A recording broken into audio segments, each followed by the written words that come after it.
Welcome back on the Anglers Extra pregame show. Max Herz on field level at Veterans Field for the Manager's Show with Coach Schiffner. Schiff, how are you? I'm very well. Another beautiful day here in Chatham, Massachusetts. Can't get any nicer than this. Fantastic. Tight game last night, a 9-5 win. What were your thoughts on the victory? Well, I thought it showed a little character. You know, we jump out to a nice lead and we hand it back and then we come back and win. So that shows some character and clutch hitting. Bullpen did a good job. You know, they came in and slammed it shut. I mean, Ferrer was just fantastic. DeGroat was fantastic. Slam it shut. Let's go home. And we hit the ball well. I thought it was a very well played game for us. And we hit all the factions of the game. We pitched well. Starting pitching was well. Jack was good. You know, the relief came through when they had to. We hit the ball well. Played good defense. So it was a good ball game. R.J. Frewer, 2 scoreless out of the pen, as you said. He was originally a temp player. What led you to keep him? He made me. He threatened me. No, he deserves it. He's a good pitcher. I was told that's what we were getting, was a guy that can throw real hard and has a great breaking pitch. And, we're glad he was able to make the club. It's neat when your temps make the team. I think it's really cool that they do, and they're contributing too. Shea Langoliers, the big grand slam to give the 9-5 advantage that held up. How has Shea improved in the time that he's been here alone? He's been pretty good since he got here. I mean, he started hitting the minute he got here, but he's working on every aspect of the game. He's working with Josh and Jeff with his catching skills, working with Jamie on hitting. I mean, he's good. He's real good. I mean, he's got a chance to be very good, and the great thing about it, he's a great work ethic. Where does he rank among the freshmen that have played for you on the Cape? Ooh, he's one of the top ones right off the top of my head. He's special. He really is. He just does so many things so well for a young man. He carries himself very well. We are halfway home, 10 wins and 12 losses in the first half. Your former teacher, what's your report card for the first half? I'll give us a C-. I thought we had some very good games with some very bad games. So I think that grades can go up. We've been playing pretty well the last week. And I think if we continue to do that and meet, so we had some guys that we're not playing up to their potential. They're starting to get there now, and I think that's going to help us out a lot. And I think it's a great time to do that. It's what we always ask the guys is the second and third quarter of the season is when you make your move. And I think we've kind of stabilized things for now. And pitching staff's rolling into shape. We're getting better relief performances in general. The closers are doing their job. We're hitting the ball. We're playing good defense, and you know what? We're having fun.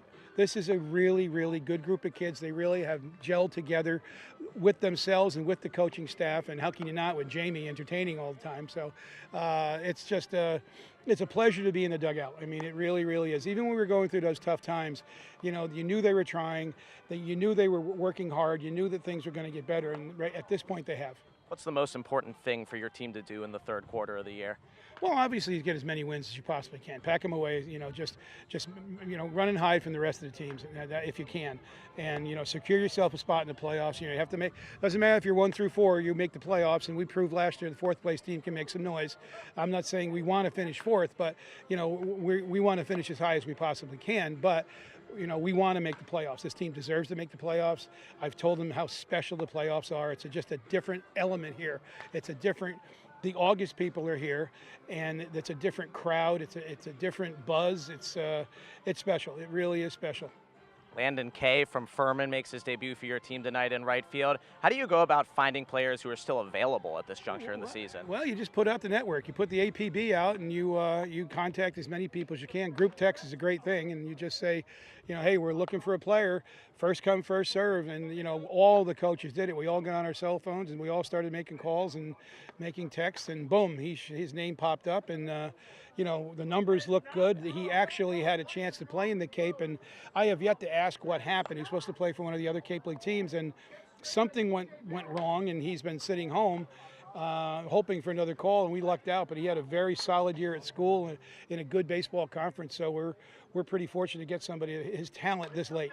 How important was it for your roster to add another really talented outfielder? Well, we needed that. Losing DJ hurt, and now we're adding a legitimate outfielder. I mean, not that Palamaki or Roberts or Rela or whoever else we put in the outfield, they did well. They never hurt us.